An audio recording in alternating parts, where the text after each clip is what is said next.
इस वीडियो में मैं आपको बताऊंगा बास्केटबॉल गेम के सारे रूल्स हिंदी में, तो इस वीडियो को एंड तक ज़रूर देखिए। हेलो दोस्तों, मैं हूं रोहन और मैं आ गया हूं एक नए बास्केटबॉल ट्यूटोरियल वीडियो के साथ। तो मेरे पिछले ट्यूटोरियल वीडियो में बहुत लोगों ने कमेंट किया था कि उन्हें इस गेम के रूल्स ढंग से पता नहीं है, या बहुत सारे ऐसे लोग भी थे जो खेलना शुरू करना चाहते हैं या जिन्होंने अभी अभी खेलना शुरू किया है, लेकिन ढंग से बास्केटबॉल रूल्स पता ना होने के कारण वो अच्छे से खेल नहीं पाते या अपना पूरा टाइम नहीं दे पाते। तो इस वीडियो में मैं एक एक करके बास्केटबॉल गेम के सारे रूल्स आपको बताऊंगा। इस वीडियो को मैंने बेसिकली 3 पार्ट्स में डिवाइड किया है। पहला है बेसिक रूल्स, जिसमें मैं आपको मिनिमम रूल्स बताऊंगा जो आपको खेलने के लिए एकदम ज़रूरी है। दूसरा है फाउल्स, जो आप खेलते टाइम नहीं कर सकते दूसरे प्लेयर्स के साथ, आप क्या उनको मार नहीं सकते और ये सब।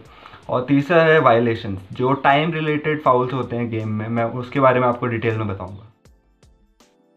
अगर हम बेसिक रूल्स की बात करें तो बास्केटबॉल गेम 2 टीमों के बीच में खेला जाता है, जिसमें एक टीम में मैक्सिमम 12 लोग हो सकते हैं और कोर्ट में एक बार में एक टीम से सिर्फ 5 लोग खेलते हैं और दूसरी टीम से 5 लोग। तो मोस्टली गेम ऑफिशियल मैचेस में 5-on-5 चलता है। तो आपका टारगेट बहुत सिंपल होता है, आपकी टीम को बेसिकली दूसरी टीम से ज़्यादा पॉइंट स्कोर करने होते हैं और मैच के एंड में जिस टीम का स्कोर ज़्यादा होता है वो टीम मैच जीत जाती है।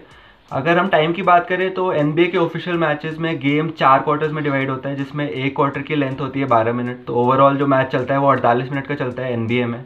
इंडिया में ये चीज़ थोड़ी अलग हो सकती है कि मैचेस 40 मिनट के चलते हैं और 10-10 मिनट के 4 क्वार्टर होते हैं, या फिर 8-8 मिनट के क्वार्टर्स होते हैं कॉलेज मैचेस में। तो ये टोटली ऑफिशियल्स पे डिपेंड करता है और जो टूर्नामेंट करवा रहे हैं उन पर डिपेंड करता है कि मैचेस की लेंथ क्या होगी। अगर हम कोर्ट के डायमेंशंस की बात करें तो इस इमेज में आप देख सकते हैं कि सारे मेन एरियाज कोर्ट के लेबल्ड हैं। दोनों एंड पे एक एक बास्केट होता है जिनकी हाइट होती है 10 फीट, और बीच में आप देख सकते हैं एक हाफ कोर्ट लाइन, जिसके एक साइड आपका हाफ होता है और दूसरी साइड आपके अपोनेंट का हाफ। तो आपको अपने अपोनेंट के हाफ में जाके बास्केट स्कोर करना होता है और अपने पॉइंट्स बढ़ाने होते हैं। इसमें आप देख सकते हैं एक 3 पॉइंट लाइन है या 3 पॉइंट आर्क है, जो कि बहुत इंपॉर्टेंट है। अगर आप इस 3 पॉइंट लाइन के पीछे से बास्केट स्कोर करते हैं तो आपको 3 पॉइंट्स मिलते हैं, लेकिन अगर आपका पैर इस लाइन पे पड़ जाता है या फिर आप इस लाइन के अंदर से बास्केट स्कोर करते हैं तो आपको 2 पॉइंट्स मिलते हैं। इसके अलावा आप देख सकते हैं जो शेडेड एरिया इमेज में वो है पेंट, और इस पेंट के एंड में है फ्री थ्रो लाइन। अगर आप किसी पे फाउल करते हैं या आप पे कोई फाउल करता है तो आपको इस फ्री थ्रो लाइन से शॉट मारने का मौका मिलता है, जिसको बोलते हैं फ्री थ्रो, और आपको हर फ्री थ्रो मारने का 1 पॉइंट मिलता है। लेकिन आपको ये फाउल कैसे मिलेगा उसके बारे में हम आगे बात करेंगे। अगर हम बास्केटबॉल गेम में पोजीशंस की बात करें तो इस गेम में 5 अलग अलग प्लेयर्स के लिए 5 अलग अलग पोजीशंस होती हैं, जो कि होती है point guard, shooting guard, small forward, power forward और सेंटर। पॉइंट गार्ड यूजुअली आपकी टीम का हाइट में सबसे छोटा इंसान होता है, जिसकी पासिंग और ड्रिबलिंग स्किल्स बहुत अच्छी होती हैं और जो गेम को डायरेक्ट करता है। जैसे एनबीए में है स्टेफन करी और कायरी अर्विंग, वैसे ही अलग अलग पोजीशंस के साथ हाइट थोड़ी बढ़ती रहेगी और स्किल लेवल थोड़ा अलग होता रहेगा।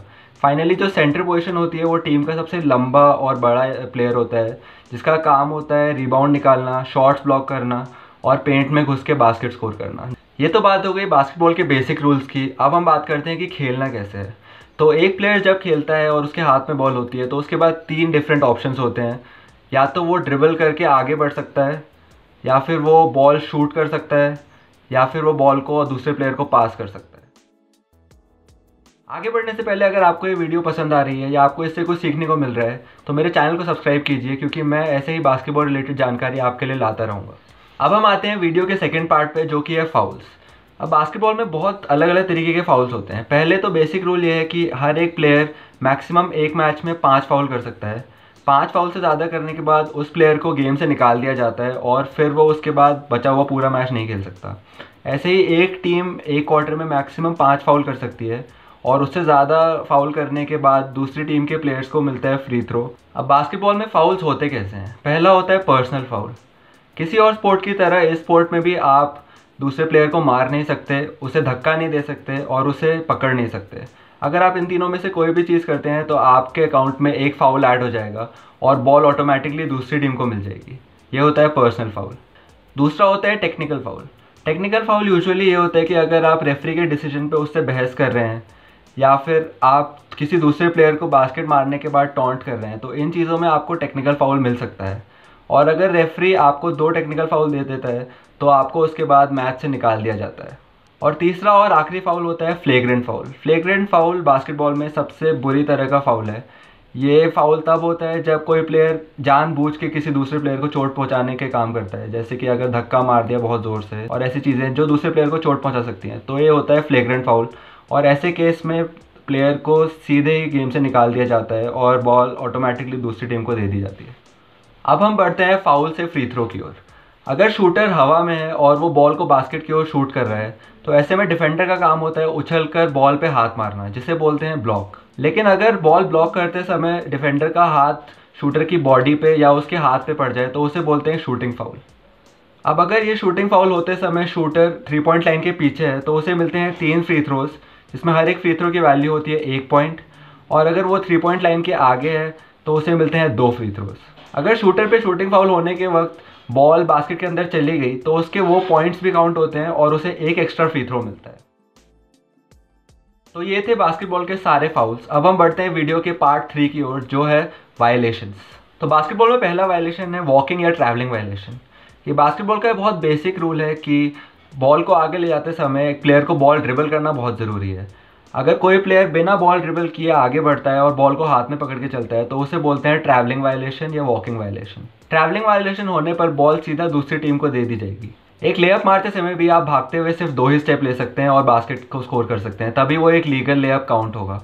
अगर आप 2 से ज़्यादा स्टेप लेते हैं बॉल को लेअप मारते समय तो वो एक ट्रैवलिंग वायलेशन में ही काउंट होगा। गेम की दूसरी वायलेशन है कैरिंग वायलेशन। बॉल को ड्रिबल करते समय आपका हाथ कभी बॉल के नीचे नहीं आना चाहिए। अगर आप बॉल ड्रिबल करते समय हाथ नीचे लाते हैं और बॉल को ऐसे पकड़ते हैं तो वो एक कैरिंग वायलेशन में काउंट होगा। आपका हाथ ड्रिबल करते टाइम बॉल के साइड में या बॉल के ऊपर हमेशा होना चाहिए। बास्केटबॉल का तीसरा वायलेशन है डबल ड्रिबल वायलेशन। बास्केटबॉल के रूल्स के हिसाब से आप बॉल को हमेशा एक ही हाथ से ड्रिबल कर सकते हैं। अगर आप बॉल को 2 हाथ से ड्रिबल करते हैं तो वो एक डबल ड्रिबल वायलेशन माना जाएगा और ऐसे में बॉल दूसरे टीम को दे दी जाएगी। इसके अलावा अगर आप बॉल ड्रिबल करके आते हैं और आप एक जगह पे खड़े हो जाते हैं बॉल पकड़ के और उसके बाद आपको समझ नहीं आता क्या करें और आप बॉल फिर से ड्रिबल करने लग जाते हैं तो वो भी एक डबल ड्रिबल में ही काउंट होगा। तो इन तीनों मेजर वायलेशन से बचने के लिए आप हमेशा बॉल को ऊपर से ड्रिबल करें और हमेशा चलते समय बॉल ड्रिबल करते रहें और कभी भी बॉल को 2 हाथ से ना पकड़ें जब तक आपको पता ना हो कि बॉल के साथ या तो शूट करना है या बॉल को पास करना है। तो इन ड्रिबलिंग वायलेशंस को कवर करने के बाद अब हम आते हैं टाइम रिलेटेड वायलेशंस पे। तो पहला जो वायलेशन है वो है 8 सेकेंड वायलेशन। एक बार आप अपनी साइड से बॉल को अंदर लेके आते हैं तो आपके पास सिर्फ 8 सेकेंड होते हैं हाफ कोर्ट क्रॉस करने के लिए। अगर 8 सेकेंड बाद भी आप हाफ कोर्ट के अपनी ही साइड हैं तो वो एक हाफ कोर्ट वायलेशन माना जाएगा और आपकी बॉल अपोनेंट को दे दी जाएगी। सेकंड वायलेशन होता है बैक कोर्ट वायलेशन। एक बार आपने अपने हाफ को क्रॉस कर लिया तो आप वापस बॉल लेके अपने ही कोर्ट पे नहीं जा सकते क्योंकि वो एक बैक कोर्ट वायलेशन माना जाएगा और बॉल फिर से अपोनेंट को दे दी जाएगी। अगला वायलेशन होता है 24 सेकेंड वायलेशन। तो एक बार बॉल को बाउंड्री के अंदर लाने के बाद एक टीम के पास सिर्फ 24 सेकंड होते हैं बास्केट अटेम्प्ट करने के लिए। 24 सेकंड के अंदर आपको बॉल को रिम में टच करना होता है जिससे कि 24 सेकंड वायलेशन ना हो। अगर आपने 24 सेकंड तक बास्केट अटेम्प्ट नहीं किया तो बॉल दूसरी टीम को दे दी जाएगी और आप पे 24 सेकंड वायलेशन लग जाएगा। इसके बाद आता है इनबाउंड वायलेशन। अगर दूसरी टीम ने बॉल बाहर कर दी है और उसके बाद आपको बॉल को अंदर लेके आना है तो आपके पास सिर्फ 5 सेकंड होते हैं बॉल को अंदर पास करने के लिए। अगर आपने 5 सेकंड तक बॉल पास नहीं किया तो इनबाउंड वायलेशन हो जाएगा और आपको बॉल अपोनेंट को देनी पड़ेगी। और बास्केटबॉल का आखिरी सबसे इंपॉर्टेंट वायलेशन होता है 3 सेकंड वायलेशन, जो कि समझने में थोड़ा कॉम्प्लिकेटेड है और बहुत बार रेफरी उसे दे भी नहीं पाते, बट वो बहुत ज़रूरी है कि आपके दिमाग में रहे कि वो क्या है। तो स्टार्टिंग के डायग्राम में जो पेंट एरिया दिखाया था, जो शेडेड रीजन था, एक प्लेयर 3 सेकंड से ज़्यादा उस जगह पे लगातार नहीं रह सकता है, चाहे वो डिफेंडर हो या फिर वो अटैकर हो। अगर वो प्लेयर 3 सेकंड लगातार उस जगह पे रहा तो वो 3 सेकंड वायलेशन बोला जाएगा और ऐसे में बॉल सीधे दूसरी टीम को दे दी जाएगी। तो ये थे बास्केटबॉल से रिलेटेड सारे रूल्स, फाउल्स और वायलेशंस। इस वीडियो में मैंने मोस्टली सारे इंपॉर्टेंट बास्केटबॉल के रूल्स कवर कर लिए हैं। तो मुझे उम्मीद है कि आपको इस वीडियो से कुछ सीखने को मिला होगा और आप आगे बेटर खेल पाएंगे। अगर आपको ये वीडियो पसंद आया तो मेरे चैनल को सब्सक्राइब ज़रूर कीजिए और मुझे कमेंट सेक्शन में बताइए अगर आप कुछ और बास्केटबॉल के बारे में जानना चाहते हैं तो मैं जल्द से जल्द वैसी वीडियो लाने की कोशिश करूँगा। Thank you. Till then, piece.